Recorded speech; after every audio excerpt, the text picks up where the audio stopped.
Hey guys, today I'm going to tell you how to use edge panels or sidewalls in Samsung Galaxy A17. If you're using A17 and you want to use your edge panels or sidebar, so let's see how can you do that. You just have to open your settings app. In settings, just scroll down and look for display option. Just tap on it, and here just tap on edge panels, and here first of all you have to enable that. Once you have enabled, just tap on panels, and from here you can easily select panels, as I am going to select apps from here.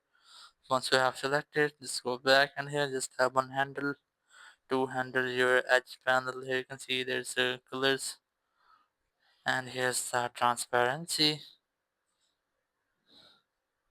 and here's the size. Here's the largest size and the width.